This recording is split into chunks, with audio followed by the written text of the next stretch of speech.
Testing 1, 2, 3. Testing 1, 2, 3. This will be a recording of the annual business meeting, the 5th District, GSNA, held September 12, 1968 at St. Joseph's.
Will you announce them, please, Ms. Armstrong, for the tape recorder? How many? 8? 8. Thank you.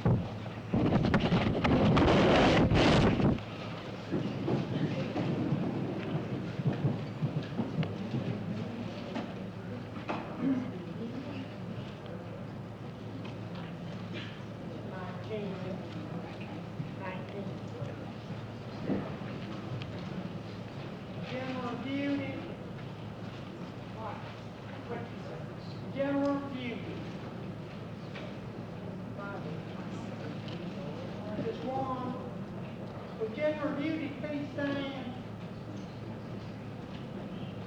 1. Occupational health.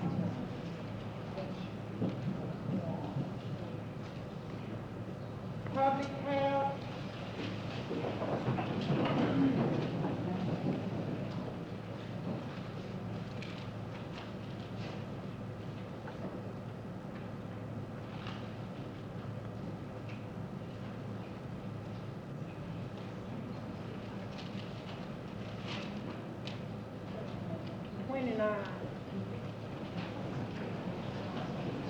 Private duty.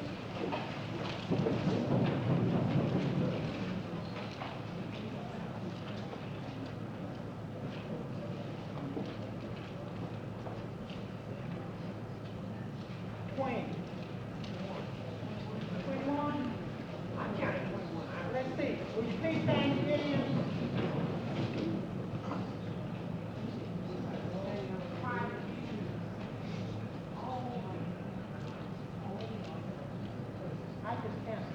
That's good. I thought it was one spin better get to be in that song.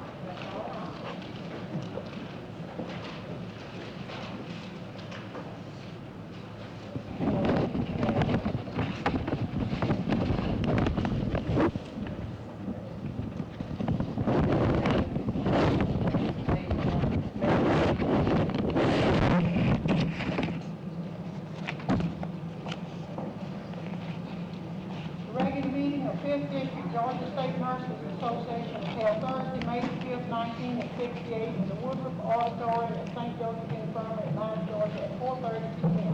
Presiding Mrs. Margaret Armstrong, President, Secretary Ms. Pauline Atkins, Parliamentarian Mrs. Edna Lewis. Roll call. The roll call was made by section and recorded below established facts of the quorum is present. EACT 10, NSA 16, General Duty 7, Occupational Health 1, Public Health 26, Private Duty 3. Minutes of the regular meeting held 3/14/68 were approved as read. Mrs. Armstrong announced request for volunteers for staffing kitchen clinic. Order of business change. Invocation, Sister Mary Christian. Ms. Mary Gamage introduced Dr. Harry Williams, Assistant Professor of Medicine, Emory University School of Medicine. Dr. Williams addressed the Association on Drug Abuses in Today's Society. Ms. Gamage introduced the Grady course with the same, Just One Little Candle. The course was directed by Ms. Sheila Beck. Ms. Frances Hammett, Director of Nurses, Grady Hospital, was introduced. Tribute in the most impressive manner was paid to Mrs. Nell Hodgson Woodruff. A plaque was presented to Mrs. Nell Watts, niece of Mrs. Woodruff. Mrs. Nell Hodgson Woodruff, honorary member, beloved friend, a generous lady, a worker for good, a kind and vital spirit, rare among us, with devotion to nurses and a lasting inspiration. Mrs. Nell Watts accepted the plaque for her family. Awards, carnations, corsages were presented by Ms. Hammett to Mrs. Margaret Armstrong, President, Mrs. Bowling Jones, Mrs. Nell Watts, Sister Christie, Ms. Mary Gamage, Ms. Mary Cocker, Ms. Dorothy Wood, Ms. Beverly Joseph Simpson, Ms. Marion Hale, Ms. Sheila Levy. Benediction, Lord's Prayer by Ms. Vivian Lee Wallace, solo. Ms. Mary Gamage, accomplishments. Treasurer's Report, Financial Report for March 1968, read by Sister Mary Christian. Motion made to adopt.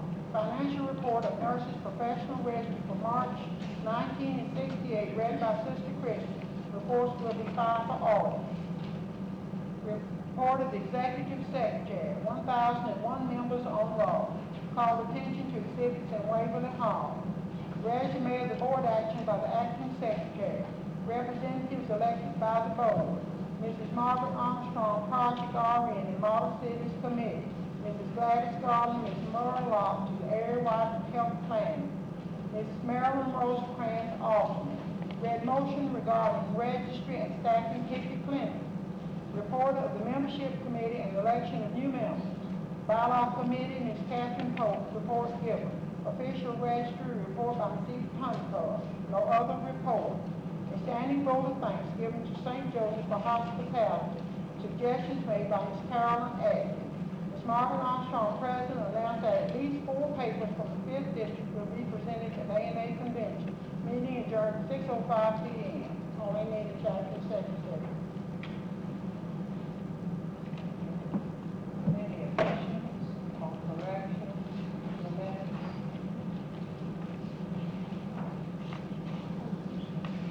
Hearing none, minutes stand approved as read.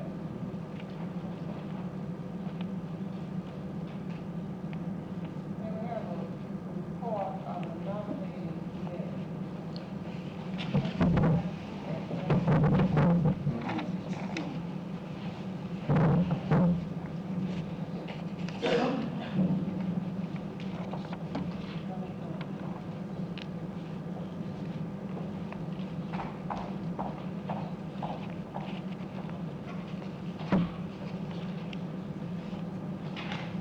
Nominating committee met on August 19th. Present were Ms. Myra Mann, Ms. Frances Fossey, and myself. Names suggested were the first Vice President, Ms. Pauline English, and Ms. Mary Case. Secretary, Ms. Annie Lou Overton, and Ms. Mary Wallace. Directors, Ms. Jean Alford, Ms. Mary Grace Cox, Ms. Jacqueline Graves, Ms. Margaret Hasty, Ms. Elizabeth Primrose, Ms. Carol Rittenhouse, Ms. Inez Stanley, Ms. Charity Wells. Chairman Committee on Nominations, Ms. Elizabeth Eden, Ms. Myra Mann, and Ms. Louise Duncan.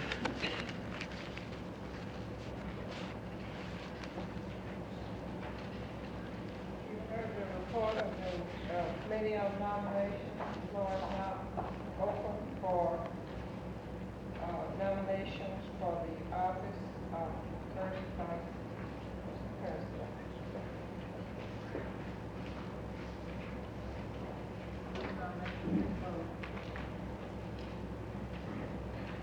Hearing none, we will open the nominations for the office of secretary.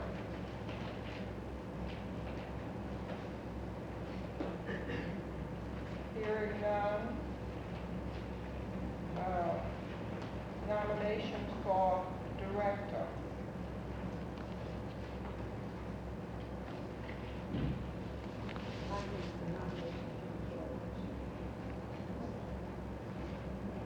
Nominations for chairman of the nominating committee.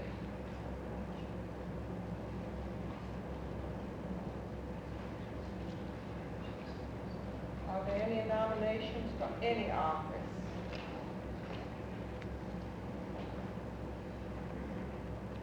The,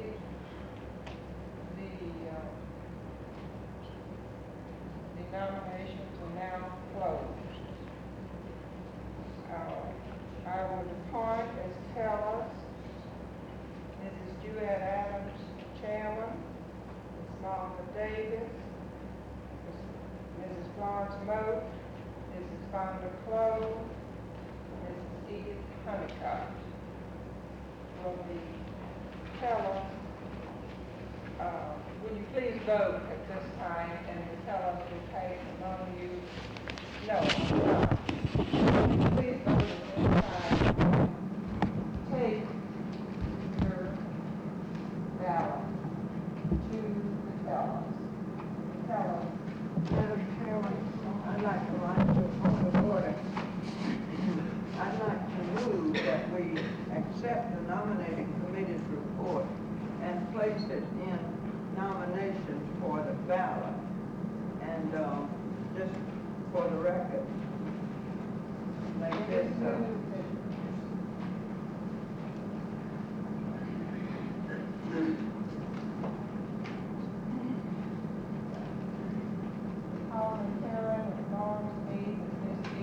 Ballot.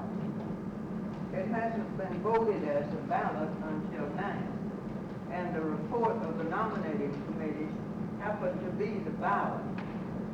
I mean, there was no nominations from the floor, so I do move that this ballot for the nominating committee's report with no nominations from the floor be accepted as the ballot.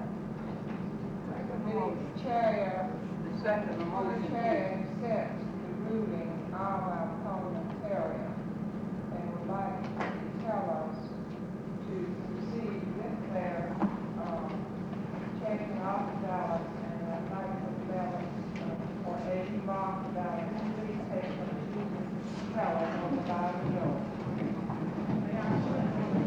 Ballots and all.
program, and this looks like a real fine time and place. And I was telling Ms. Titchfield before that I was going to go about it a little bit differently. You know, I had, I think, over 115 speaking engagements in New Jersey last year in 9 months. I'm accumulating a few more now here in Georgia. And I think I'm getting to the point where if someone would tap me on the shoulder, I could wake out of a sound sleep and step right up, you know, and then begin a talk. And sometimes I have a feeling that the same material over and over again gets a little stale. But since this is an economic security program, let me just go back a little bit into some of the economics that I'm familiar with. And let me see if I can place this program in a little different context for you. Now, one of my favorite economists has said that in all of history, there are only 3 ways that people have ever figured out to solve their economic problems. Only 3 types of economic societies. One he calls the society of tradition. And this is the old-fashioned society, the primitive society, if you will, where people were more or less totally independent, completely on their own resources. A man hunted, his wife made clothes, whatever was taught within the same family unit. And society was the primitive kind, and you know, you're probably familiar with it. And the next kind was the command society. And I guess the command society is still pretty well indicated by a country like Soviet Russia, where the economic progress is dictated. And it was this way back in the 1700s when kings and princes and others dictated the kind of economic society that people would have. And of course, society was very heavily regulated. You couldn't just go into an industry or business or decide on a profession or decide really anything else economically unless you had the support of people who were in power. And the third method that has been worked out, and as he said, the only other one that's ever been known, is what they call the free market society, roughly equivalent to what we presently call a free enterprise system. Now let's see what this very short talk on economics has to do with an economic security program for nurses. You know, a market society developed, as you probably all recall from school, with the idea of people specializing in different services and different products. And so if I came to a certain market area with shoes, you might come with clothing, and someone else might come with food, and we would find some means to exchange. And it was the development of confidence in a mechanism of solving economic problems that enabled a market society to develop. And a long time ago, a man wrote a book called The Wealth of Nations, in which he said that if people were only left alone, not overburdened with rules, not overburdened with regulations, that they would in fact each seek the thing that was best for them, and in so doing, society would benefit. If I were a handy fellow with my hands, I might make tools, or I might be a carpenter. You were handy with a needle and thread, as I imagine most of you are, you might make clothes. And so in this exchange of goods and services, a certain kind of economic society would develop. But the only possible way that this could take place is if you had some kind of confidence that it would work out to your best interests. Well, looking back over our history, we find that this book was written in 1776. And of course, we know that our country was founded in 1776. And so this interesting combination of a new idea, of a new country, and of a new democracy, of a wide open frontier, of people leaving the old countries in order to find new opportunity, really gave birth to the kind of economic growth that we're familiar with in modern society.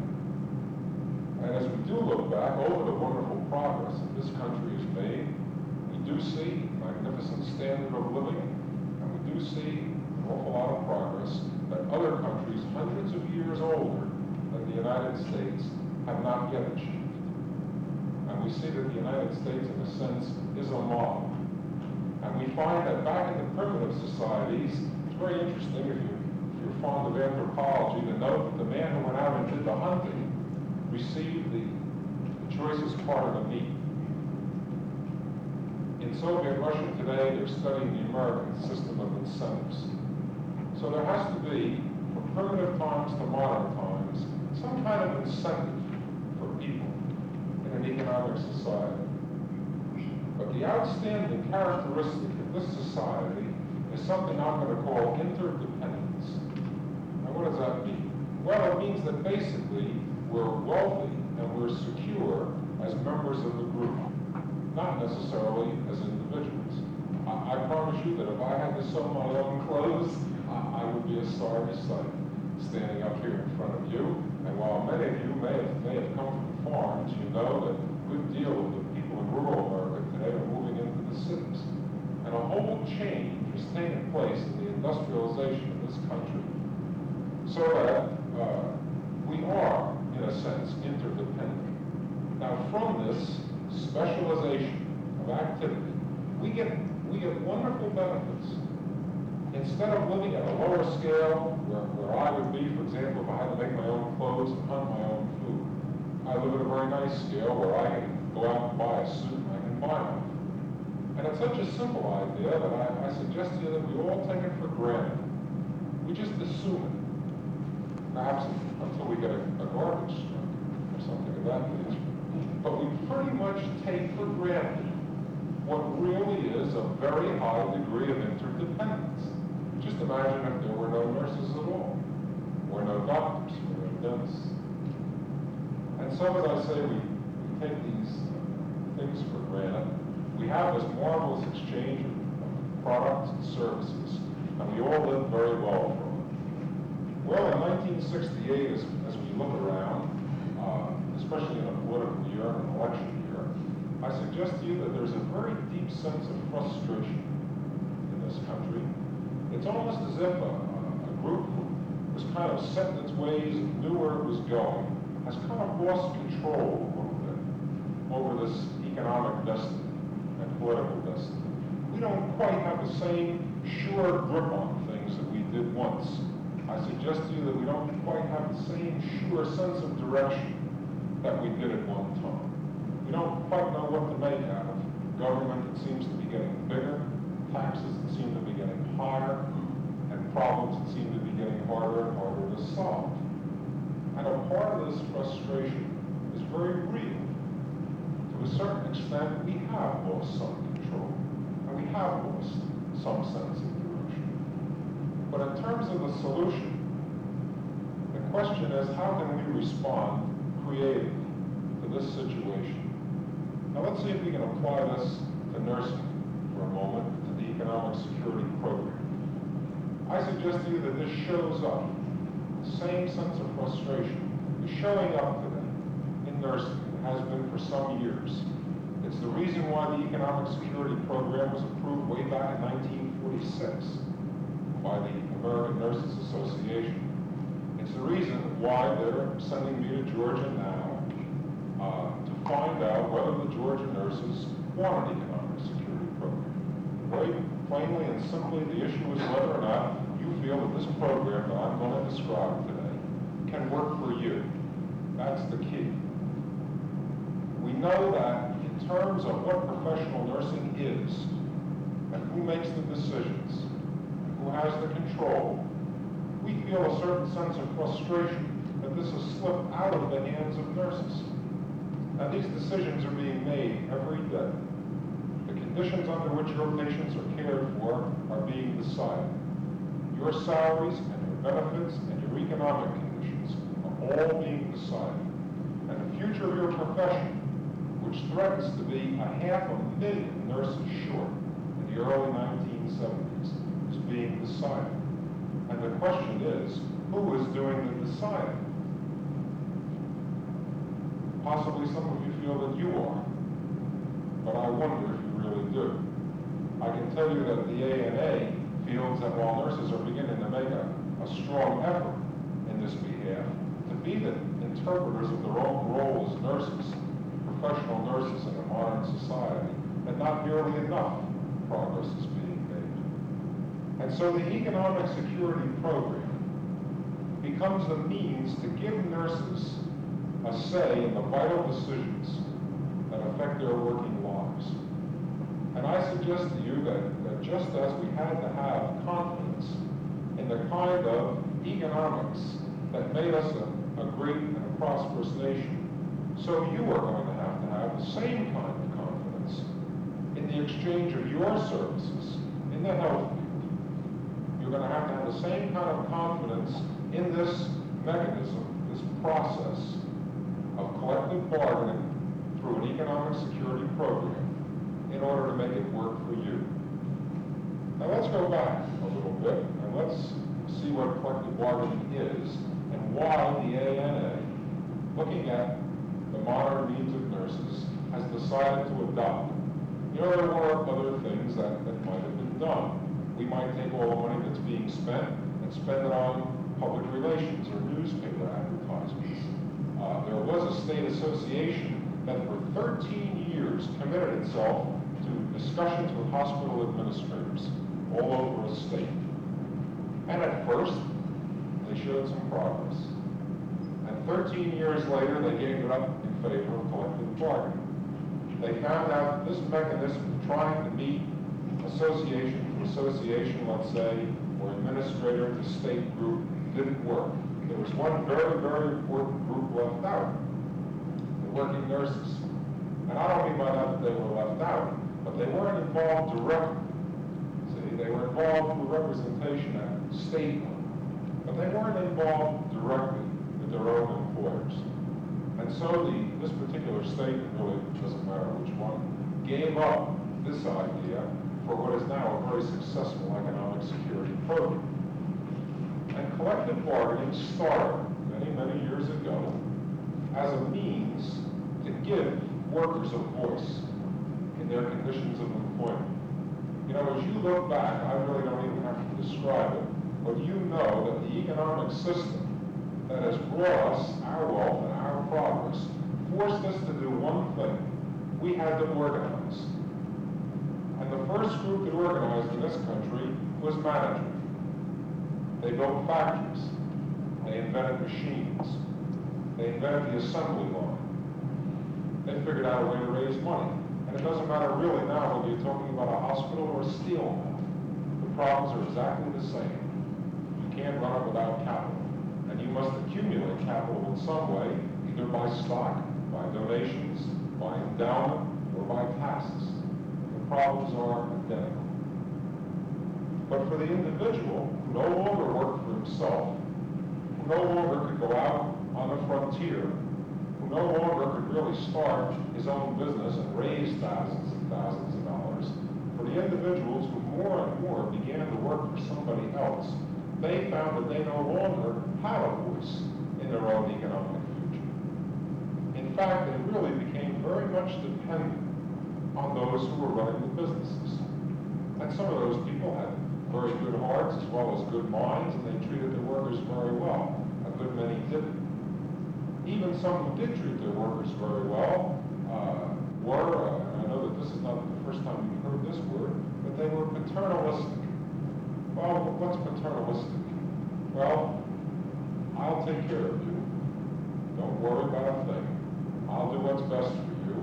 And if you should happen to have a complaint, well, I'll give it a moment or two of thought. But if you should happen to have a severe complaint, or if you should happen to want to press your complaint, or if you should happen to want something more than I might want to consider it, you don't have any voice at all in the matter. I am the owner, or I'm the boss, and that's all there is to it. And a whole, well, really century of American workers, and when I say workers, I don't mean just blue-collar factory workers or so-called white-collar office workers. I mean everyone in this country who works for someone else. And that's engineers with PhDs, teachers, nurses, social workers, members of every profession have looked at this situation and showing remarkably similar characteristics have in their turn organized in their own particular way in order to have a voice in their own economic and professional future. And it's the most fascinating thing to go back about 10 years and read the studies that were done of engineers. They said the same things that a lot of unskilled workers said back in the 40s. Now, when we read the studies about nurses, they're saying a lot of the same things that the engineers did back in the 50s. The same problems seem to recur when people don't really feel that they have an active role in their own profession and in their own economic life. And so the second group to organize was labor, the labor movement, let's call it, in all of its forms. You know, I know that labor unions are a sensitive issue in Georgia.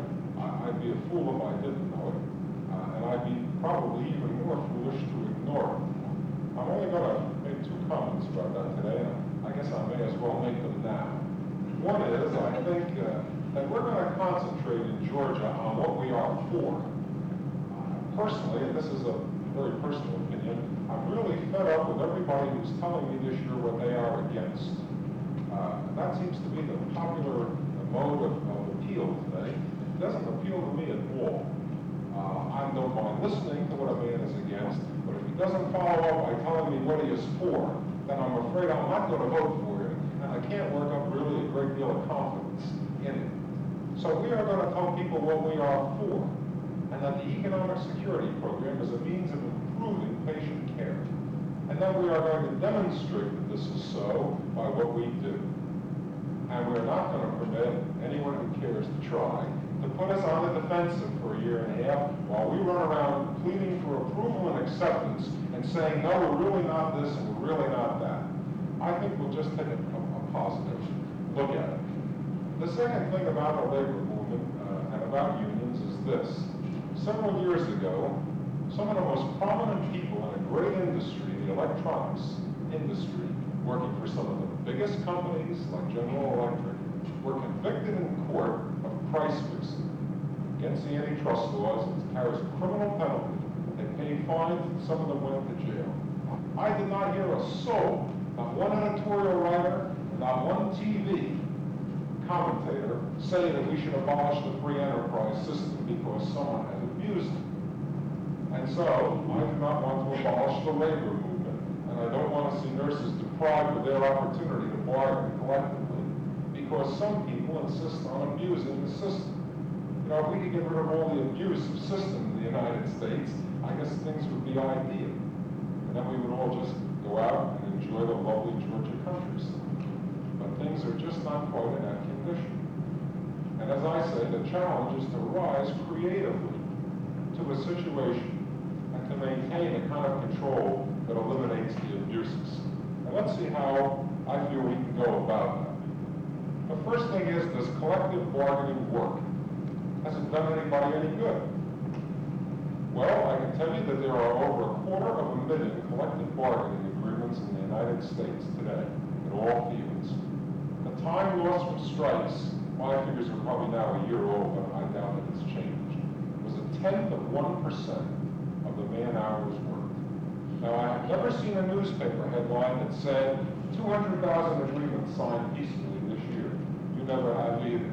What you do see is the occasional dispute, the occasional situation, including in nursing, that can't be settled.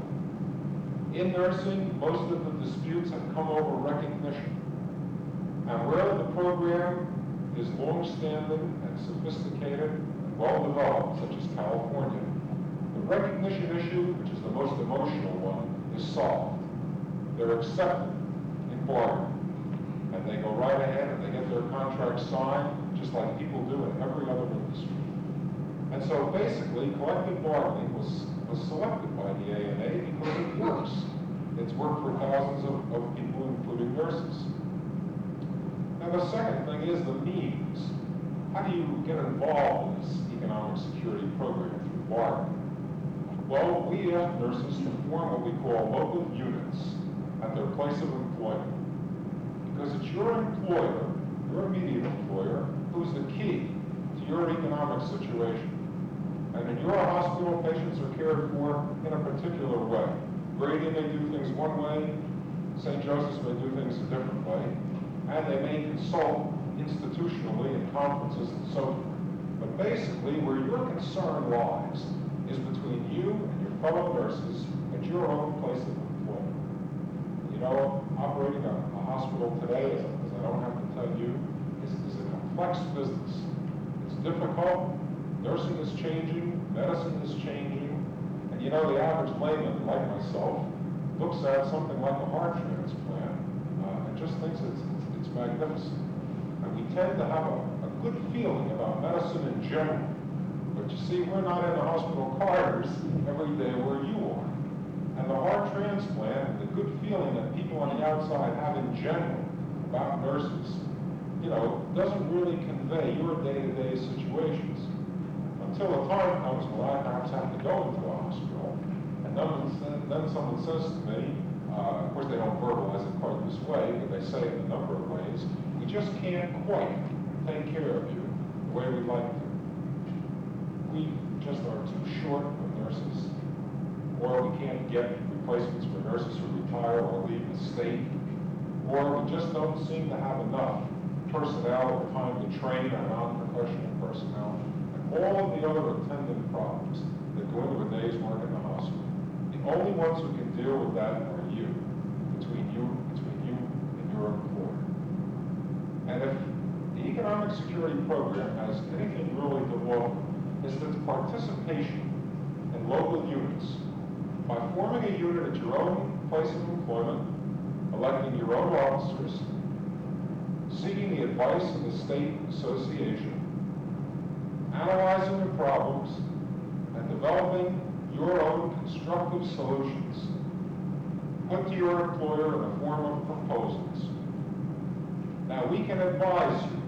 For example, I can and will sit with you in actual negotiations. We will, let's say, take care of things like public relations work. We can advise you on the kind of economic research and the facts that you need to back up your positions and the ideas that you want to bring forward. In New Jersey, we made great use of experts in nursing. Professors and even people who were practicing and were outstanding directors, in some cases practitioners, teachers in other states, came in, and they have done this in other states too, and they testified on nursing practice when this became the issue. But in terms of the processes of industrial relations, which is what collective bargaining is really, developed naturally first in industry, you can adapt it, as other nurses have done, successfully to your working conditions here in Georgia. Now, by doing this, we think that certain things will take place. We can start this process. First, we think that your individual working conditions will be improved. And you know, I don't see how you can disassociate conditions of patient care from working conditions. Everything you do in the course of a day has to do with patient care. You're not like a man in a factory who puts one nut or one bolt on a product and it goes on down the line, and he doesn't see it again, perhaps ever. You know precisely what the effects of your work are, and you know precisely how the patient will suffer if there aren't enough nurses to nurse properly. That's something that's immediate. It's right there in front of your eyes. You don't have to wait to see the product on the street. The object is to get the product back out on the street. And so we believe that if you organize it this way, the first thing that happens is that you have to individually analyze your own situation. You have to begin to think about, how can I improve my own performance? And then in discussions with your own fellow workers, how can we improve our group performance? This is just the natural and inevitable way that a local unit must start. Otherwise, you'd never be able to make really sensible proposals to an employer. So the first thing is analyzing the changes that are needed. And the second thing is that in terms of the officers who represent you, and in terms of that, let's say, group that you will elect out of your own membership to actually negotiate and then report back to you, and to keep you advised of progress, and eventually to bring you a contract to vote on. It's not a question of our problems and their problems. It's all the same problem because you all work together. You all see each other every day. And if you want to say something to the chairman of the negotiating committee in a unit, the chances are that she's only a floor away. or perhaps will come on the shift as you're coming off, or you might work in the same public health. And so, in this way, you keep a local control over the progress of your unit. You know, one thing I can say is that we will try to advise you, and we will try to represent you, but we will never make your decisions for you. This lies right in your hands. So really, this is kind of a do-it-yourself economic security program. I guess we provide the kit, so to speak. We provide a service and some forms and some methods. And we try to encourage you to look towards certain kinds of public support and data to support positions. We ask you to think about salaries and benefits and what is really an economically secure profession. And we say that if you do this, at your own individual place of employment, then you do more to safeguard the future of your profession and all the experts in New York, all the public relations people, and all the national officers could ever hope to do without you. You really do safeguard the future of your profession. You gain recognition and respect for your efforts as nurses. This is the only thing that is going to bring in to your profession the number of nurses that you need as co-workers and eventually to fill out the ranks and meet the increased demand. And in Georgia alone, I'm not going to give you a lot of statistics, but I'm going to give you one. In Georgia alone, you've been increasing over the last 8 years at less than 300 nurses. I believe it's 290 a year. But your ratio of high school students coming into nursing is dropping while your demand rises. So if demand is going up and the number coming in is going down, and you're not even actually holding your own at the present time, that's the situation that you have to face right now. The National League has established a standard of 350 nurses per 100,000 of population. The national average is 312, with some states over 400. You have less than 190. You're the third lowest state in terms of this standard, which is, of course, only one way of measuring it, but it is one way of keeping track of what's happening to nursing. And so we say that for the sake of your own career and for the sake of the future, the ANA has chosen to place its hopes and its confidence in this program. And it has done so, as I mentioned before, on the basis of some remarkably successful results in other states, so that there are over 76,000 nurses now involved in representation activity.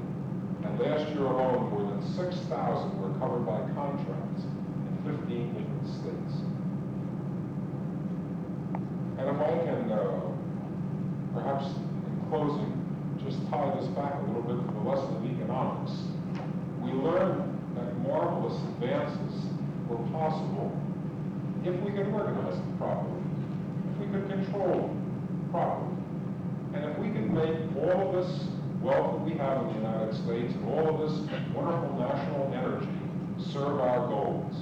Well, this is what we're asking you to do as nurses, for the sake of yourselves and for the sake of your profession. I don't know whether I'm over or under, but I'm going to stop. I appreciate the opportunity to work with you and to come here and give you this information. Some of it I know is perhaps you've heard before, some of it perhaps was new. And I do encourage you to ask questions or make comments. You know, I can say that Georgia is actually the politest state that I have ever been in. And I never know whether I'm leaving an audience totally convinced or an audience totally unconvinced, which is merely too polite to tell me so. And so I hope that you will overcome this natural and courteous inclination and tell me so if you disagree and make your comments and ask questions. And I thank you.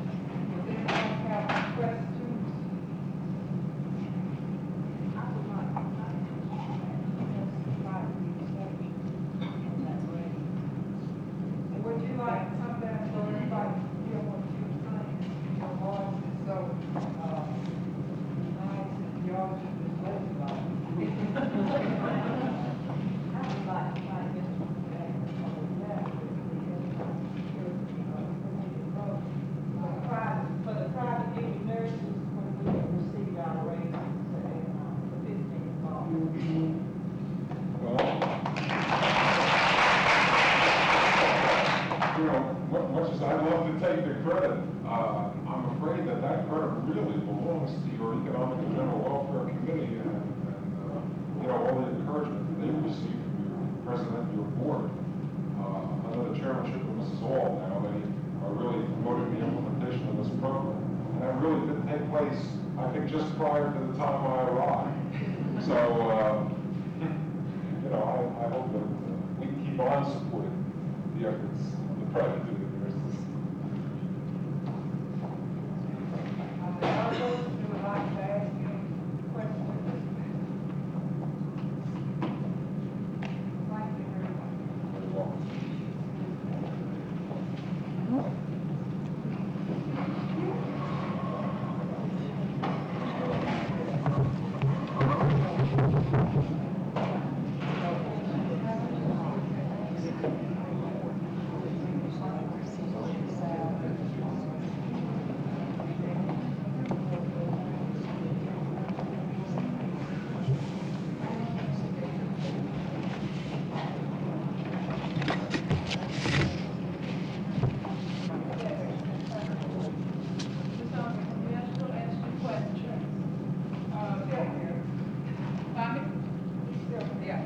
I would like to ask, I'm all for the economic security program and for us to get better salaries, well, primarily with the objective of rendering better patient care.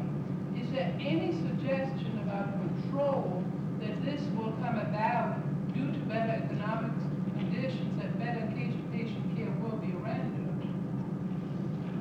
That's not an automatic thing, I'm sure. Well, no, it's not an automatic thing, that's for sure.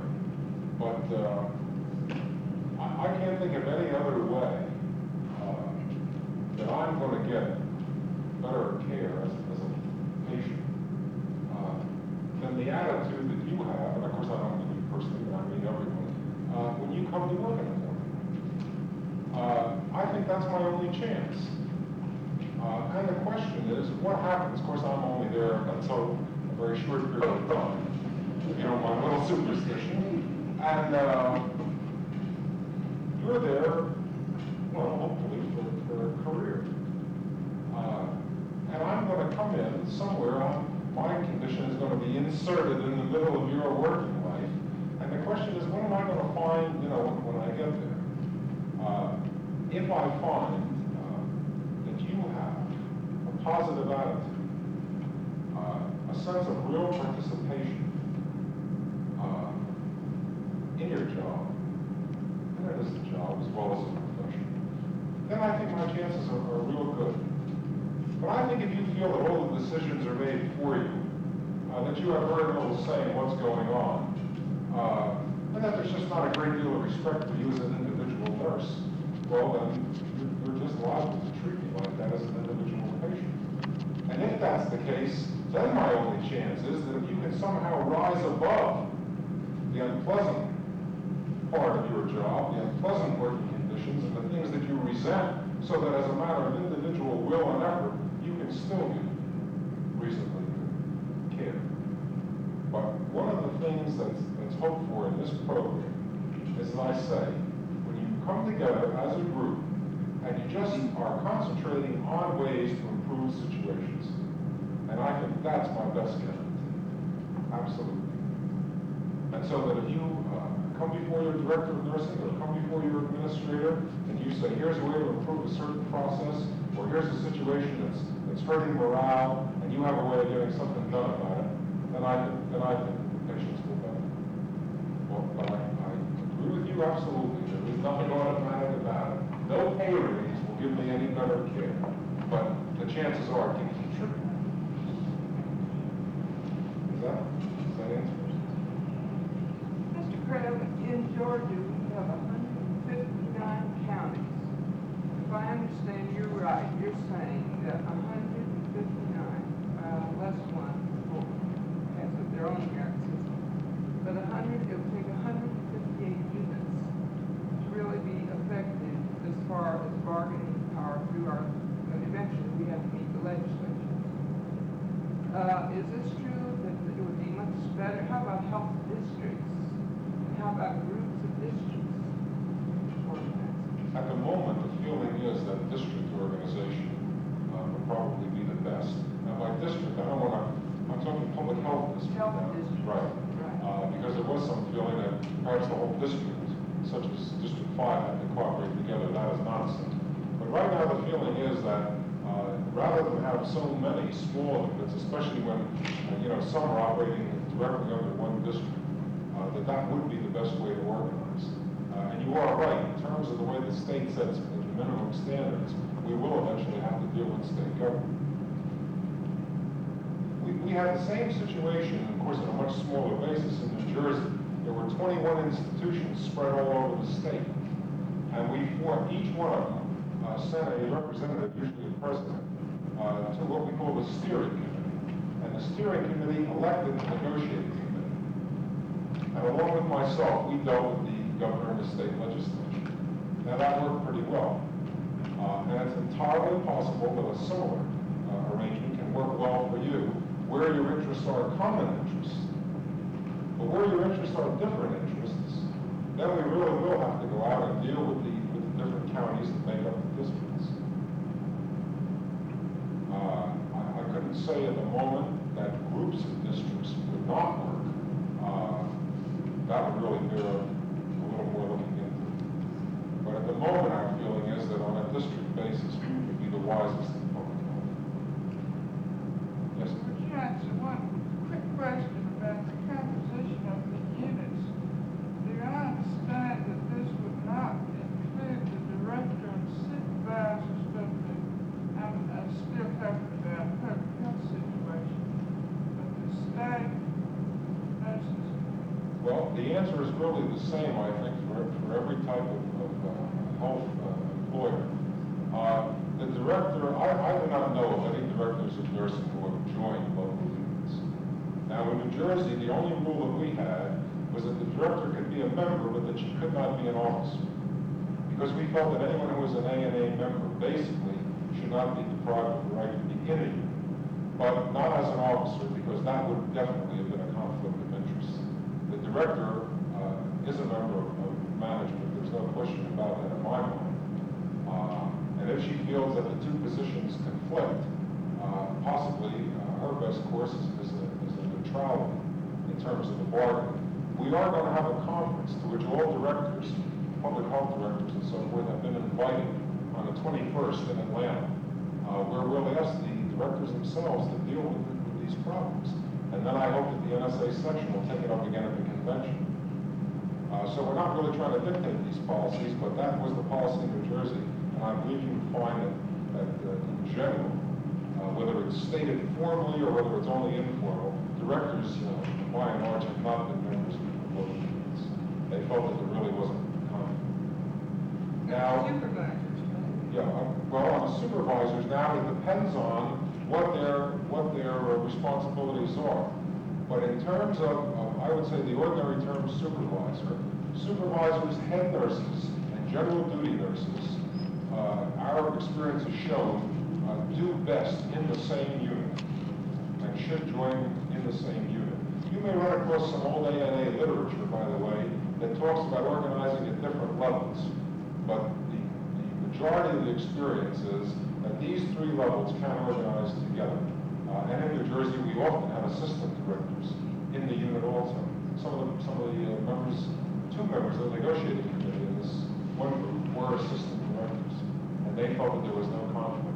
They did not hire or fire or sit on any personal policy committees or anything of that nature.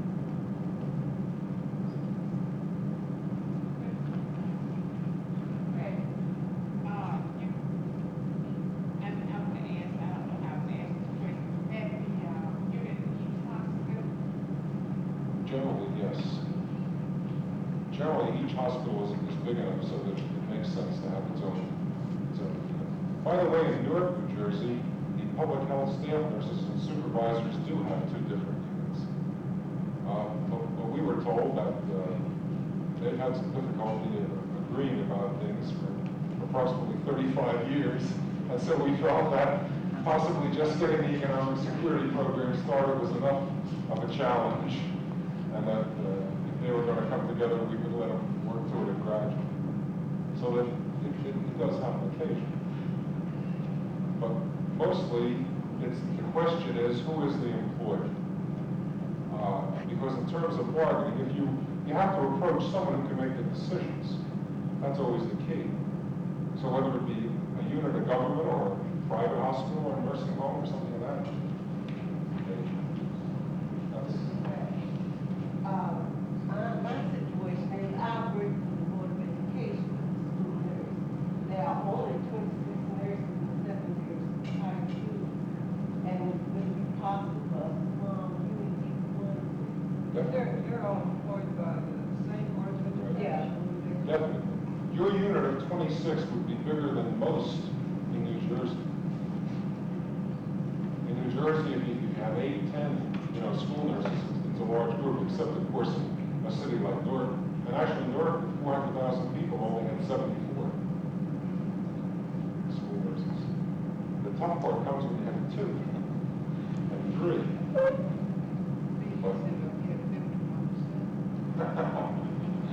It's not going to be easy to get 51%. But several people have asked me what this program has to offer, for example, to a director whose economic security, I imagine, is just as dear to her as it is to a margin, or to a private duty nurse, for example. I think the private duty nurses in New Jersey were surprised after a while at the number of situations where we found we weren't able to help them. And they not only concern rates, which are usually set in the traditional way, although as you pointed out, Mrs. Stedman, sometimes the backing of your state organization puts a little strength behind that, we want to increase the rates. But there were many situations where we did in fact, where I personally did in fact help private duty nurses, various conflicts with hospitals or other situations. We frankly did not expect that, but then there were a lot of things that we got that I did not expect when this program started. In terms of the director, we did advise 2 directors, although we did not represent them directly, on their own contract negotiations, and they were settled amicably and without the need for representation. So all of these are issues that, in the course of developing a program over the next several years, Georgia can consider. And as an individual member, if I'm not going too far out on the limb, I would think that you have as much right to ask for reasonable service from headquarters as anyone else. I don't see why not.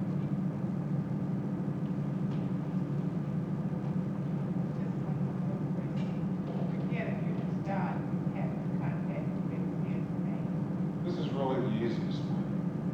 You can contact me at headquarters, or you can really speak to any member of the Economic and General Welfare Committee. But the easiest way is to call me at headquarters. If you have, obviously, you have a pretty large district out there, which is not all here. And if you have a group of nurses that want to meet and consider whether they find anything in this program for them, whether they want to organize, you let me know, and I can come out and speak to you in perhaps a little more practical way about how you might go about it, what some of the problems are. There's an excellent film on the subject, and there's quite a bit of information, a lot of literature. It makes interesting reading, and you can become informed and make that decision.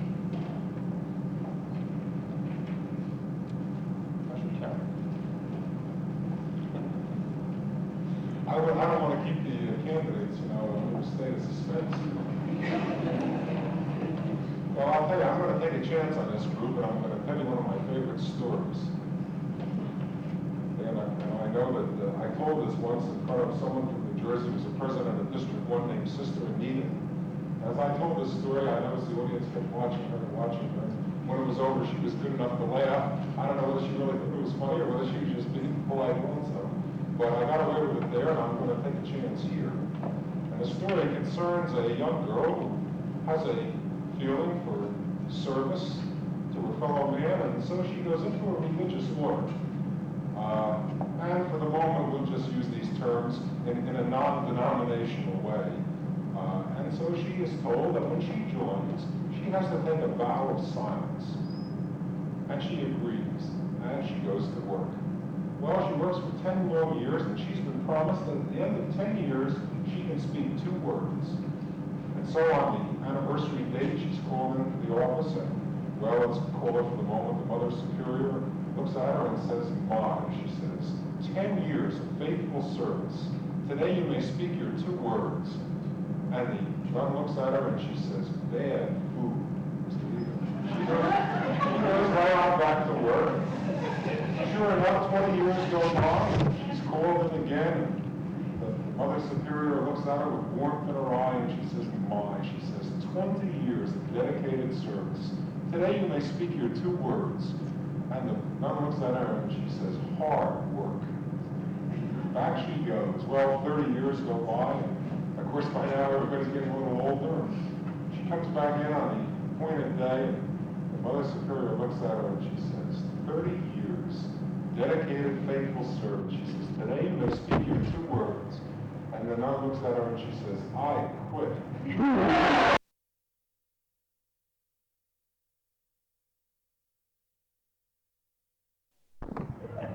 That's about where it stands.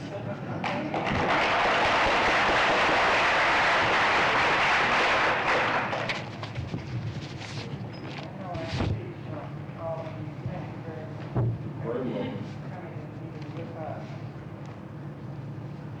The agenda next calls for the address of the president. I assure you I will not attempt an address after the very articulate gentleman we have just heard. But I would like to give you a report. As I look back over the last year, I wonder where the time has gone.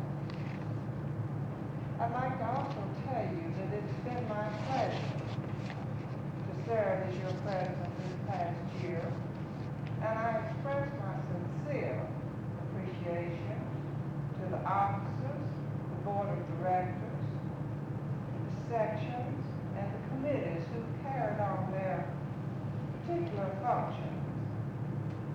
I particularly want to come in and say a big thank you to our executive secretary, who has worked beyond the hours of duty to carry out the wishes of the association, often under very adverse conditions, and to our very able parliamentarian, who has helped us conduct our meetings with expediency and according to our bylaws.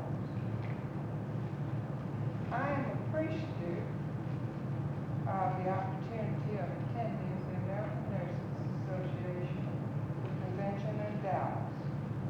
I was much impressed by the splendid programs which were presented, and was very sorry not to be able to attend more. Often the door was closed by the time you could get from one place to the other. The room was full. I'm sure Mr. Craddock has heard this, if he's been with ANA.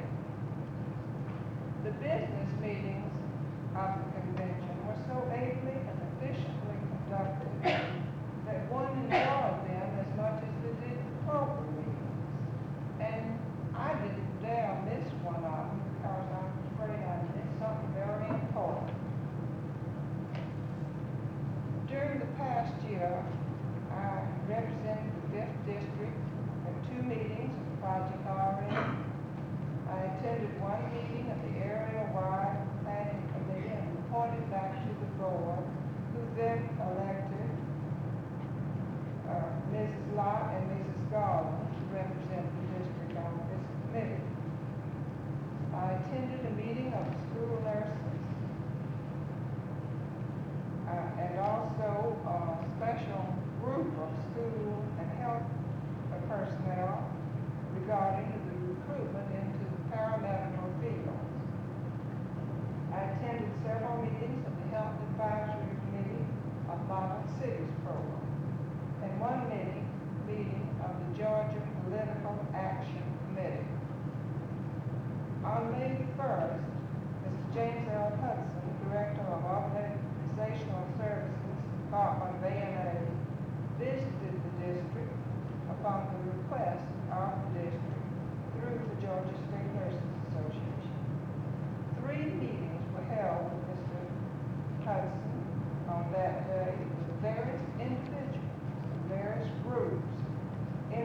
charge to the Nurses Professional Registry.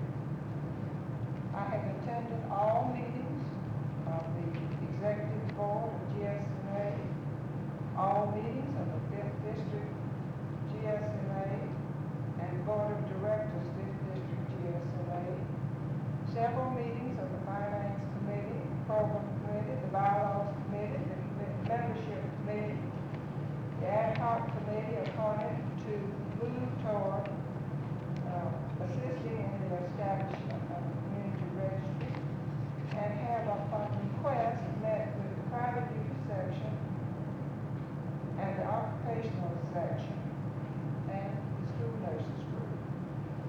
It has been a busy year, a year with problems and frustration, but with a happiness too, a happiness of seeing nurses buckling down and attacking these problems, of seeing groups of nurses communicating with each other without undue emotionalism toward the common goal of improving service to the patient community. It is my desire that the next year our efforts may be expended in workshops perhaps, seminars, or other means of disseminating information which will help all of us who are in the practice of nursing keep currently abreast of new techniques, changes, and trends. I hope that some idealism and some changes in attitudes may come about, and that we will all evidence our love of our profession and will rededicate ourselves to the joy of service to ourselves and to our fellow man. Thank you for allowing me to be your president this past year.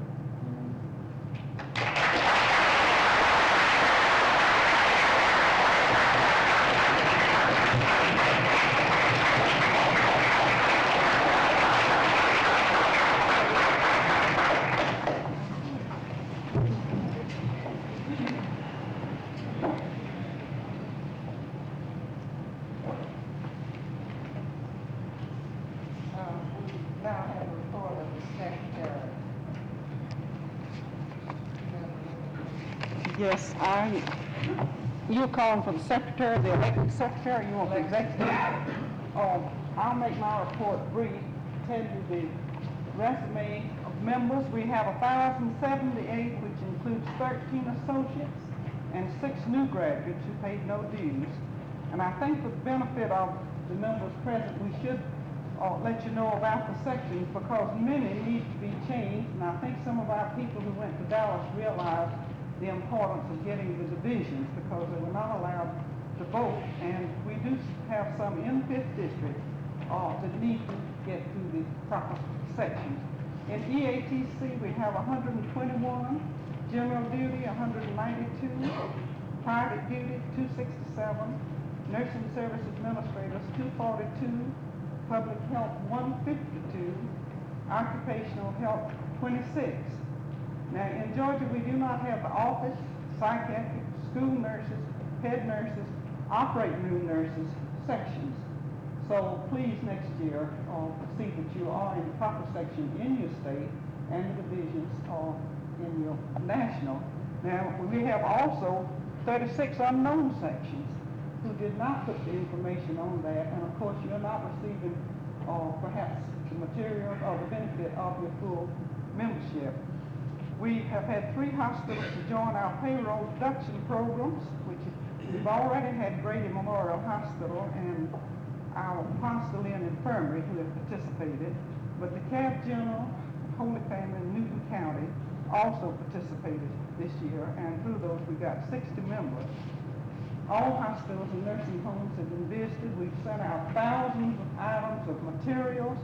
The membership billing, central billing has had some problems, but we hope that they'll be ironed out next year.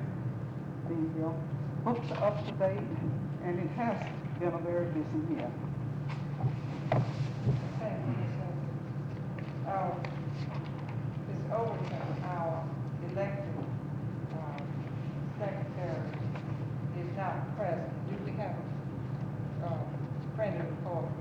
No, I didn't know she was unable to be here until the meeting started. May we have a report of the treasurer? I have reports for the month of July and August, and for the month of July, the balance brought forward from June is $1,983.09. The receipts, membership dues, $482.29. AJN subscription, $6, contributions, $30, which brought a total of $518.29, and the total receipts to $2,501.38. The disbursements for July were grant $63.50, salary $450.92, phone $54.99, printing $95.76, supplies remaining $51.47, AJN subscriptions $2.50, payroll taxes $119.20, miscellaneous $200.61, with a balance of $1,038.95, and clearing the bank was $1,462.43. I move that this report for July be adopted.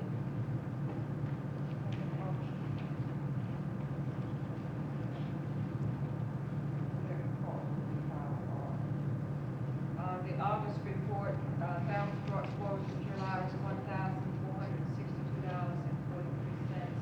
The receipts, membership dues, $144.65. AJN subscriptions, $12, contribution, $5,000, which brought a total of $5,156.65.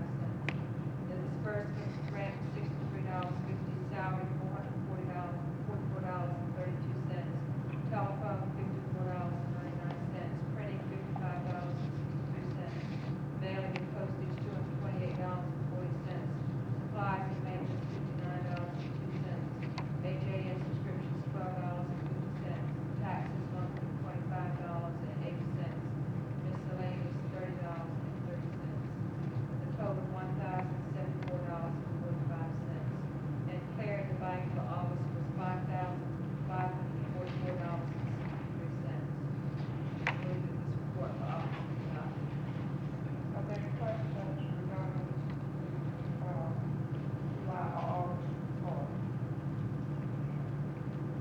Hearing none, the report will be August.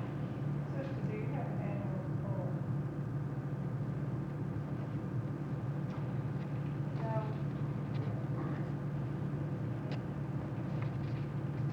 We don't have the auditor's report. Carol, we have the auditor's report. We had that in March. I mean, it's already been approved for the year, last year.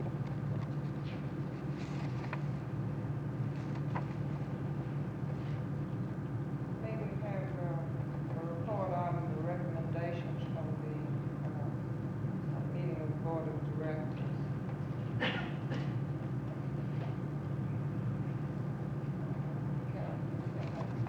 Well, I think most of the business taken care of, that she did not give me the resume on it, but the business taken care of was the adoption of the budget and also in taking up the recommendations from the Finance Committee. And one of them was that the committee be appointed, the Finance Committee assisted by the Registry Committee in disposing of the register furniture. And of course, that the files that be taken care of and be disposed by burning, or that is, by the things that will not be useful. I believe that's the essence of the meeting there. Ms. Overton has the report. Sarah, I think Ms. Overton would like to give the updated report that she is ill. We're moving now to the report of standing committees.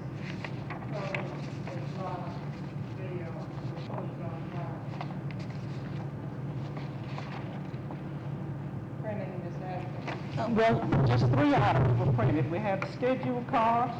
We also had the certificates of membership, 100% award, and then we printed the proposed bylaws. All other was done on either an offset or mimeograph in order to save expenses, and then we did not print the directory for two reasons. First, funds did not permit it, and secondly, with the central billing, the membership list is still incomplete. By that I mean, we were not able to compile it, we hadn't compiled it at that time. We would not have been able to publish it. We didn't have enough money to pay the printer.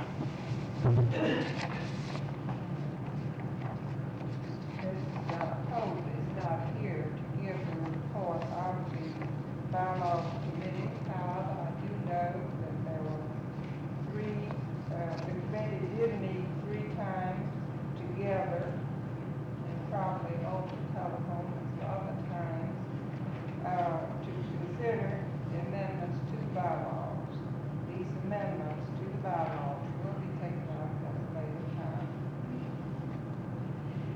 We have a report of the Finance Committee and the proposed budget.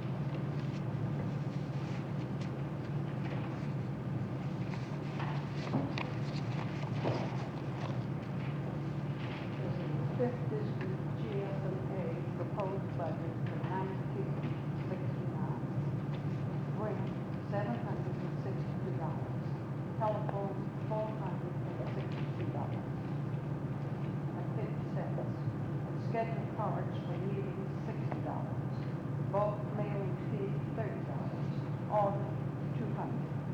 Postage and mailing $900. Legal counsel $300. Parliamentarian $300. Salary $7,800. Office supplies, secretary of services, operating $1,000.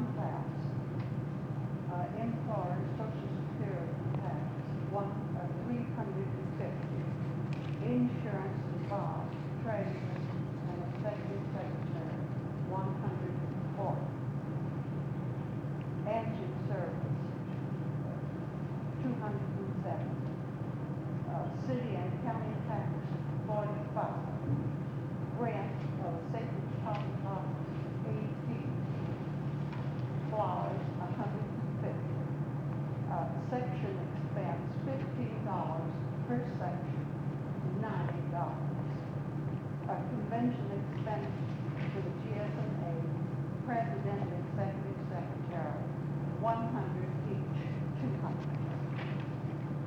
Expense account and travel for meetings, president $125, executive secretary $200, $325.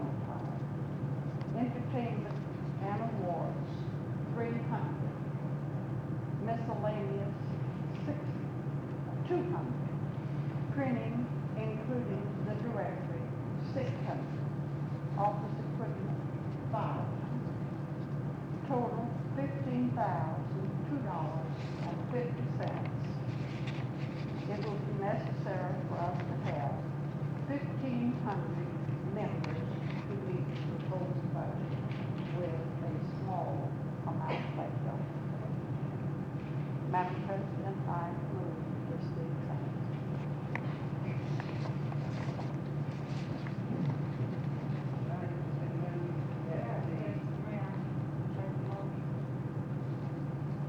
It has been moved that the proposed budget be adopted.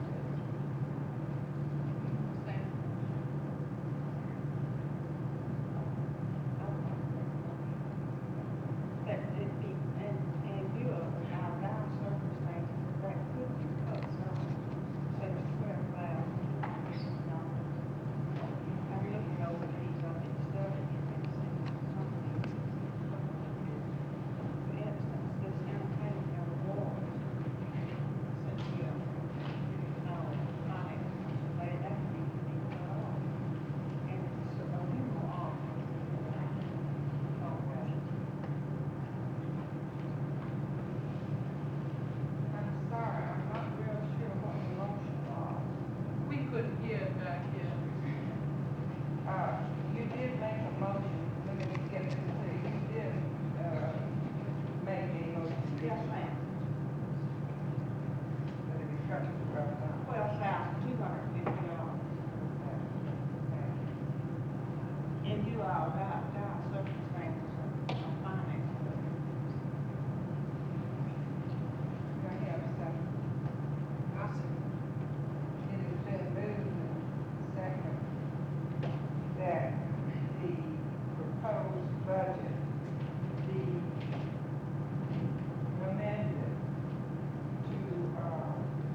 Yes, you have 3,000 nurses, in the district. 1,500 would only be half of the professional nurses actively employed. And we are asking for 125 more nurses than we asked for last year. I think Sister had her hand up to speak, Madam Chairman. Why don't you get out and get the membership? Let me check one thing with our executive secretary. Is it 1,087 or 78? I've transposed the, I've got 1,078, including 13 associates and 6 new graduates who paid no dues.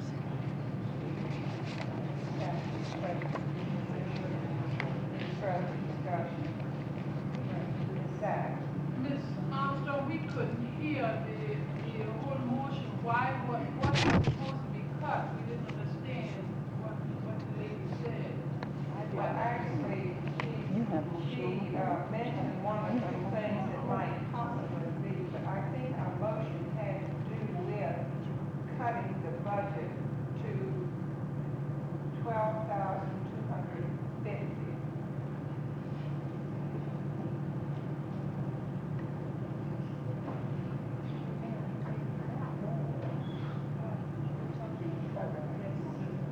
Well, I think, for the information for the person that made the motion, that a budget would always be a little bit more than you might expect it to be, to give the organization a little bit of freedom if we needed this much, money to spend it for these things.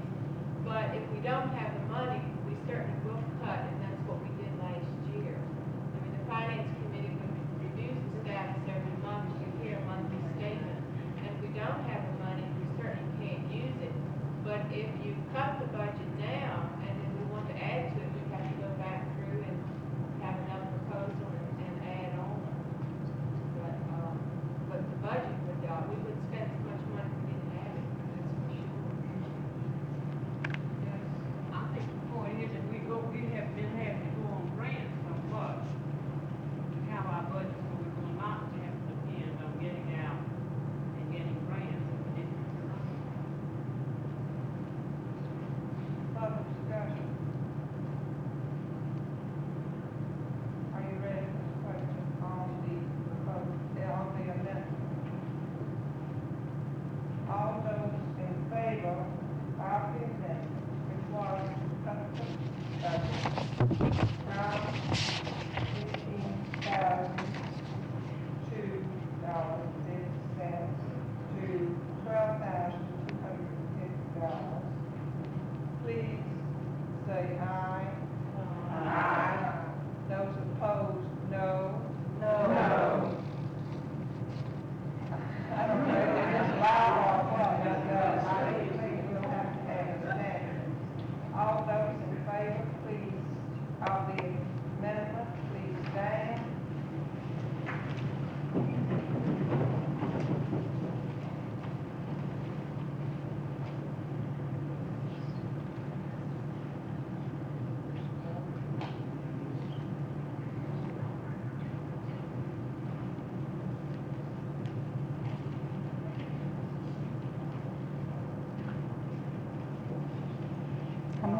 How many? 21. Those opposed,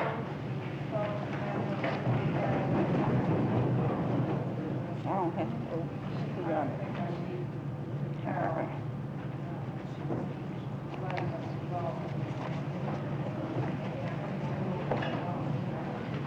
Madam President, may I speak to that proposal? That would be going backwards to make it less than it's been in years.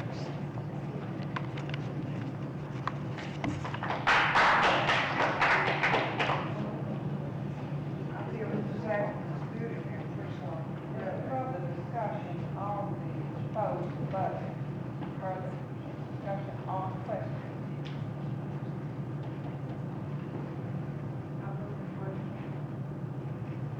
All those in favor of stopping debate, please say aye. Aye.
Well, there were 2 or 3, so. I'll listen to these. Elizabeth E. Tucker. Vice President. Committee on legislation is Lane present, or do we have a written report? She sent in a long written report. No recommendation. No. Membership and credentials, Ms. Wood, Miss Stanley was the, Ms. Stanley. The membership and credentials committees have 5. And for the year, 100% membership by all active professional nurses in the district. Association and including membership in professional organizations. To award 100% membership certificate to the floor, units and installation of all hospitals and health agencies in the district, and to sponsor a fundraising drive for the entertainment or dinner dance. This was the third program bid, and no program was funded for this project.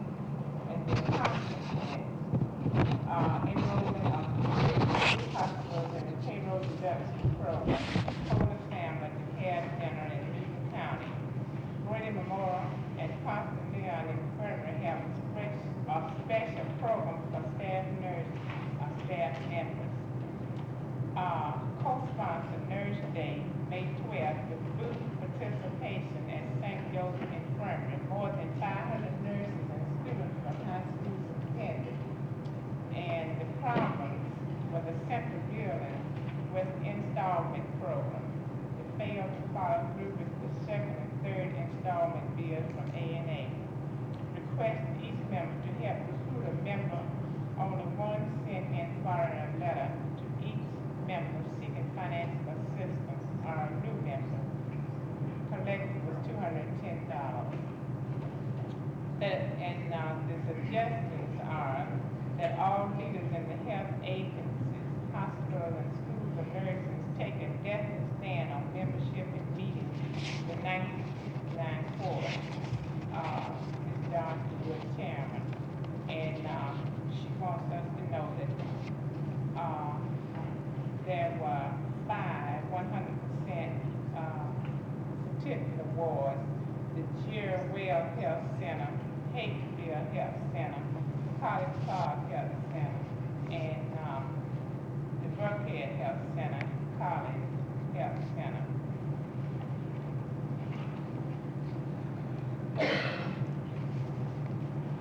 Registry committee, The annual report is filed, and as everyone knows, the registry closed August 1st. The registry committee is working with other appropriate committees to carry out the board's request that we try to move towards a community registry. advisory committee to the registry is open and not here. We have a written report. but she has all those reports. There is one, but we don't have it. Public relations, Mary Hale. There's no report submitted. Official publications as well. Oh, she sent in a report, and since that time, we have some more AJNs, and we have a total of 52 cleared. Annual report of sections. EACT, Ms. Mallory. The written report. No. Administrators, Ms. Rosecrans. The NSA section, they have our annual meeting in October. We are making plans for a workshop in nursing service administration, so not accomplished.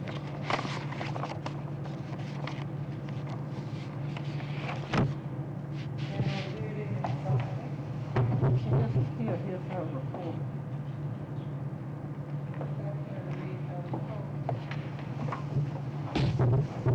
General duty section, meeting house two plan, they include increase interest in attendance in general review meetings.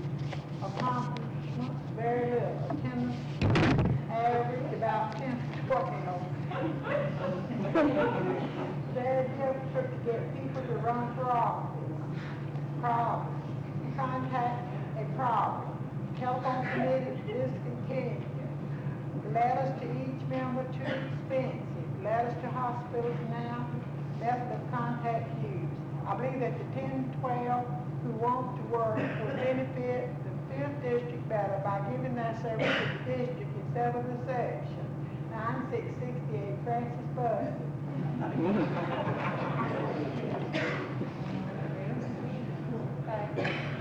Occupational health.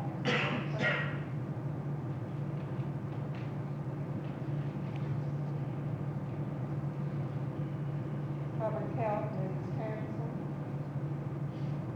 I gave a written report in. We had it. I would like to say that we had regular, good programs and very good attendance, not as good as we'd like to have, but we did have Mr. Travis at one of the meetings, and he certainly created a lot of interest and enthusiasm with the public health nurses. We're really delighted to have him here in the district to help us with our main problem. Private duty section, Ms. Stephanie. We have had 5 meetings and 1 annual meeting, 6 meetings, and 5 executive committee meetings.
form a community nurse, professional nurse registry.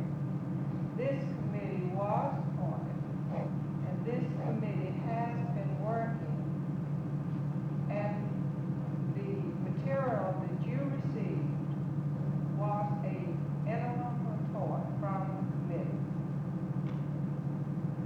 We asked for your reaction. The committee has not been dissolved because we have not completed the directive of the executive board. I would like further to state, since I happen to be on this committee, that we requested, the committee requested, not the executive board, they have nothing to do with it. The committee requested a chance to come to the private duty section meeting.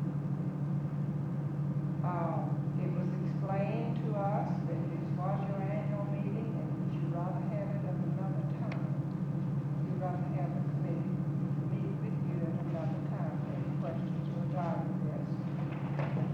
This is why I don't understand the resolution that is before us. The executive board is at this time not taking any action. This is the material that you received and the material that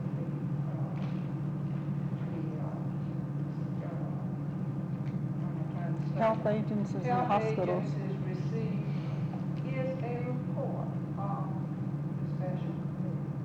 Now, if you read that carefully, you will notice that there is another step after we get some reactions from the various people involved. But we have no intention, as I see it, the committee has no intention of moving this forward until we get sufficient reaction that makes the next step possible. Excuse me, Ms. Armstrong, you said, professional nurses registry, that your committee is working towards a professional nurses registry was what you said. That was not what was represented in the proposal that we got, was called a community registry If for I- private practice nursing and, related, health services. It was community registry, wait a minute, I had it in my report,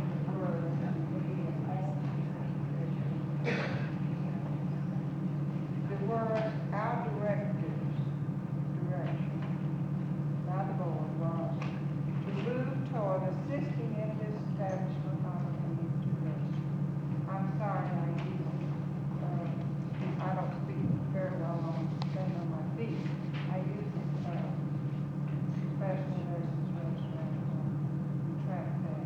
Our directive was to move toward assisting in the establishment of a community registry. Ms. Armstrong, I did not get a couple of mine.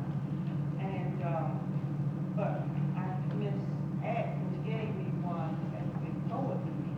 And it says to hospital, administrative, nursing service administrators, Atlanta Hospital Council, Florida Council, Medical Society, Cap Medical Association, and Allied Health Centers.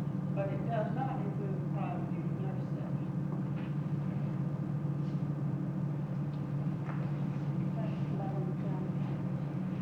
Yes. I would like to speak, I think we're considering these separately, are we not? The first resolution, as I understand it, is that the board not take any action involving private duty section without first talking to the section. Is that correct? That's right. That's all. Although I may be in support of the second part of this, I speak in opposition to the first part. I have just, as chairman of the NSA section, served on the board for 2 years, and I would find it very difficult, I think, for the board to take any action about anything because it involves us, 5th district, and private duty is 5th district, and I don't see how you could separate it to this extent. Thank you. Well, doesn't each group set their policies up? Well, and I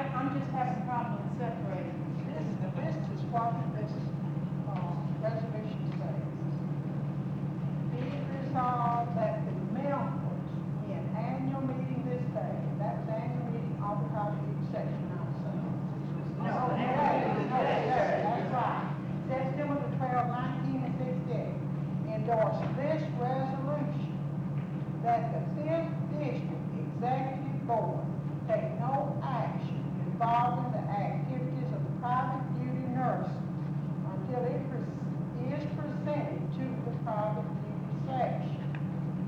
Now, there's a lot of implications in this motion. If the private duty, if there was something going on in the private duty section that needed to be taken care of, the way I interpret this, if the private duty and it was needed to be taken up by the executive board of this membership, and we passed this, we could not interfere until they chose to present it to the private duty section.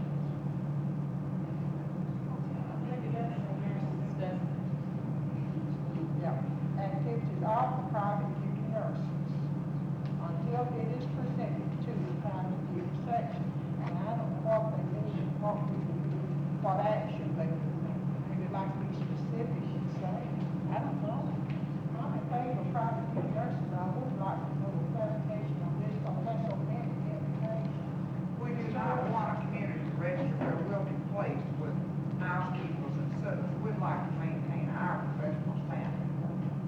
That I can take it away from. Well, we are guaranteed things that we would put on. Yes, sir. Mr. Chairman, has the president finished his discussion in order now? President, she was speaking to this. She was speaking to you. And that she hadn't finished yet. Finish Not with ready to hear what, from anybody. she said she was finished. Well, I usually have to turn, you guys turn the chair back. Then, may I make a statement? Did you make a statement? The material that we received through the mail had no name to it whatsoever, not even the committee's name. Now, how were we to know how far they had progressed or anything else? Really, that wasn't legal, I don't think, to send it to us without a name or nothing on it. And then when it talks of step 2, when it says when you progress this far, then they will go for the money. Well, I'd like to know something about going for the money, and certainly the section would want to know where it's coming from and a little bit more about it. I just feel that the information that was sent out was not properly sent out because it had no name to it whatsoever. I'd like to ask Ms. Armstrong to explain this to Ms. Because I feel she worked on this committee, it would be capable of doing. It's unfortunate if the section did not get the cover letter which have to and from and the list of the committee. And it was a proposal. And it would ask for your reaction. I'm not going to talk about that.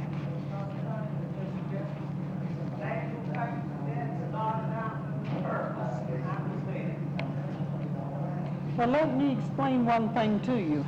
We didn't have any money. And it would cost $500 to done everything we wanted to do on that. But at any rate, 500 copies of the 6-page letter was sent out to all private duty nurses last year and this year.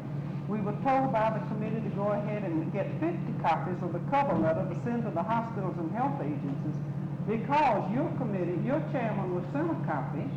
Whether the mail is delivered, I cannot help it. I still haven't gotten the bill back from sending out the proposed bylaws last week.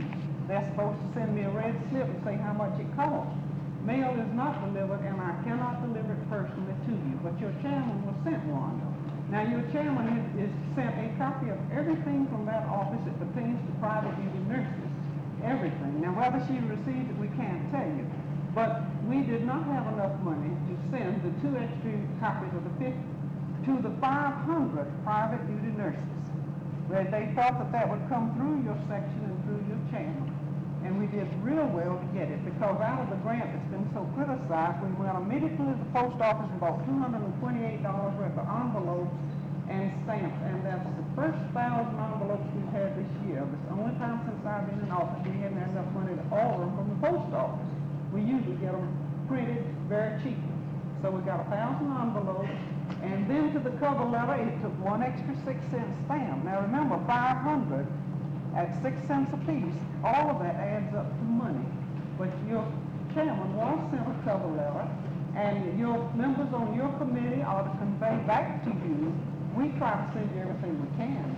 Mr. Atkins, I was not sent a cover letter. You gave me the cover letter and the board meeting. Now, I received. Well, you don't know what I sent you, Miss Stedman. Now, I can't be responsible for the postman, but you were mailed one. It wasn't in the envelope. One thing we can't set up over the document, cover letter, and you have to check what people say and don't say. But I'd like to know if there's any other discussion pertinent to the subject. If not, are you ready for the vote? All in favor of this resolution, say aye. Aye. All opposed, say no. No. You want to stand? Will I stand?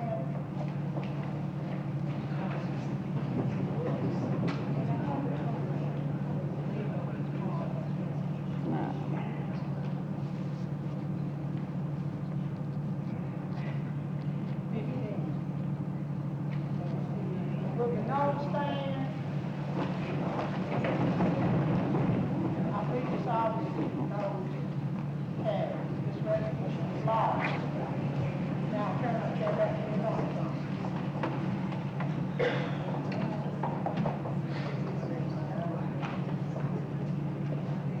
Section of resolution we are considering. Be it resolved that the executive board cease their efforts in trying to establish a registry through a community council, we presume.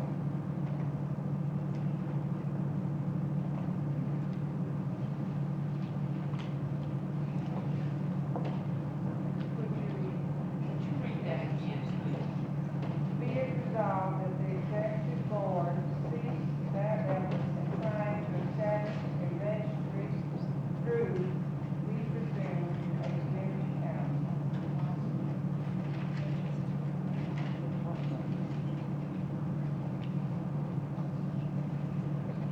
Any discussion on the resolution?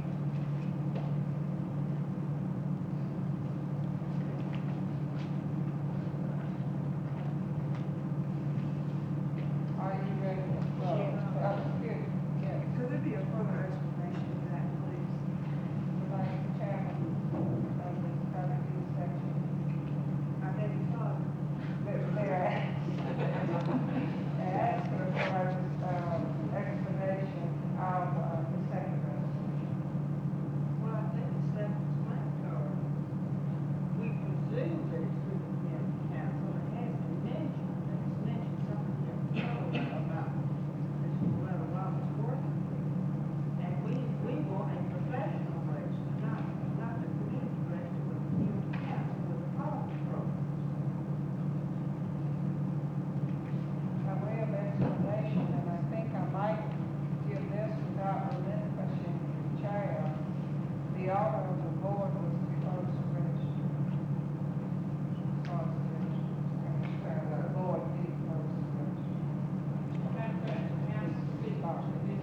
I'm not speaking really to nor against the resolution, but I think this really, if I sit here and hear this, there's a matter of semantics for one thing, and a matter of miscommunication for another that's made this thing all snarled up.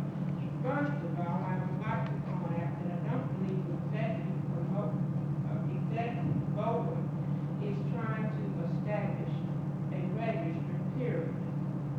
What the executive board has done is to appoint an ad hoc committee to study a problem relative to the professional nurses register, rather than the nurses professional registry. It's the nurses that are supposed to be professionals, and not the registry itself.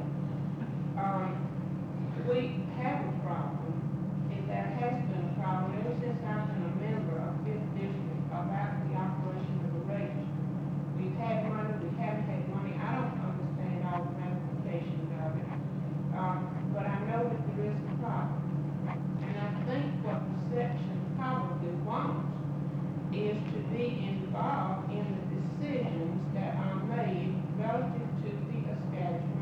a professional nurses registry. The professional nurses registry may or may not be a part of a community registry with no loss in status to anybody who is a member of it. And if the organization of a registry, a community registry, with a section for professional nurses might be established to solve your problems and solve the problems of the community, it would seem to me that all of us as nurses who are interested in patient care would welcome the study of an ad hoc committee to work with the youth, with all people who are interested in this service to the community. And as I see it, this is what the ad hoc committee is doing. Admittedly, if you did not get a cover letter with the memo or the proposal of the study committee, I can see that there's some confusion and you probably felt that something was being decided and you didn't understand. But they sent you this, as I interpret it now from sitting here, for your comments and for you to study, and only as a proposal, not as a decision or anything. They sent it to you for you to study, and for you, through your section representative, or however you choose to do, sit with the study committee and go further with this thing to say what you like, what you don't like. And I can't help but say this. I make recommendations a lot of times in the department, and nurses go all up in glory, and they're always telling me what's wrong with my recommendations. But you know the thing we don't do? We don't ever tell anybody what might be done in lieu of.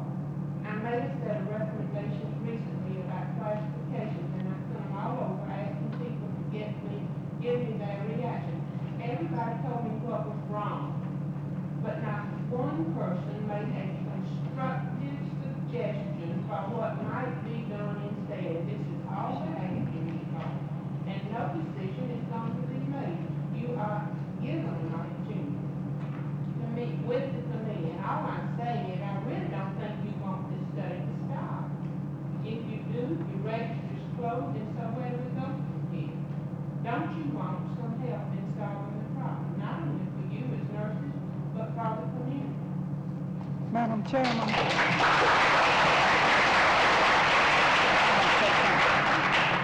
I want to tell you a little bit more about that mailing. We have 3 separate lists. First, the executive board got everything. An envelope was addressed to you with the other members of the board. Always the private duty section, and you, as you'll recall, I gave you something yesterday that we had, Monday rather, we had to rush through to get that we got from New York. We made 4 copies, simultaneously for you and Ms. Honeycutt, for the president. She had a copy of it, and we asked if she had it. Now, there were 3 separate lists made of that group. We got the book from the Georgia Hospital Association, and every hospital listed in the association was sent a copy of the letter. You, as a member of the private duty, was sent, a member of the board was sent a copy of that letter. Then the private duty section was the 3rd list on that group. So if you got one without the other, you got the one addressed to the private duty section. Your name was in that group with the last year and this year. The one that was addressed to you as a member of the executive board, some of them we put out there for information. If it happened to go to people that we felt needed to know about it, who were not directly responsible, you were sent one. And certainly there's no intent ever to keep anything back from anybody in any section at any time.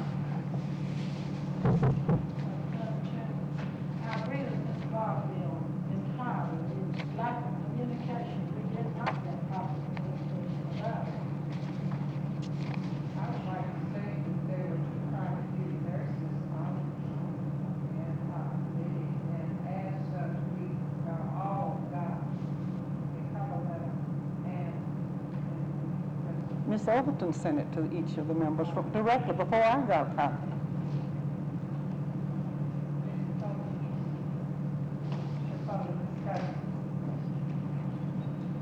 Are you ready for the question?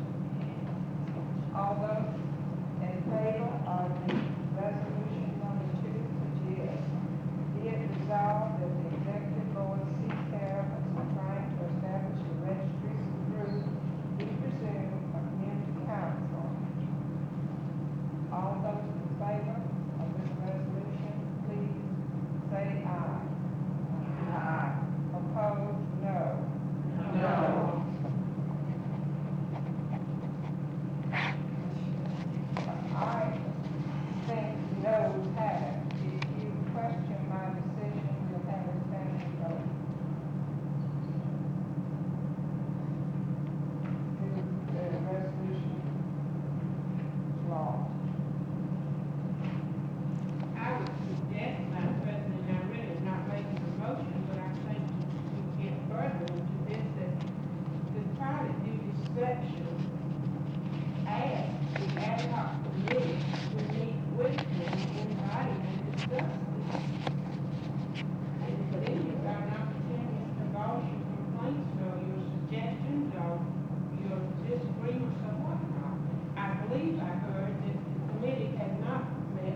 She has a written report too. There've been no meetings.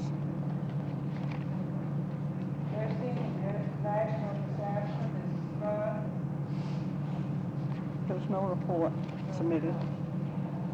Committee on Professional Practice, Woody, No report.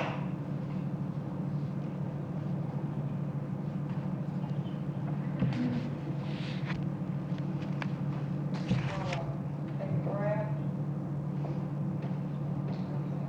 We move into, unfinished business. We have had separated views, proposed amendments to the bylaws. The chair would like to make an explanation. We have no intention of hiding anything. We tried very hard to get the proposed amendments to the bylaws to you 2 weeks in advance, as you had a parliamentary interpretation of the bylaws now in existence. For many reasons, we did not give them to you 2 weeks in advance. We did notify you that this would be discussed at this meeting. And I believe that they should have gotten to you about 8 days prior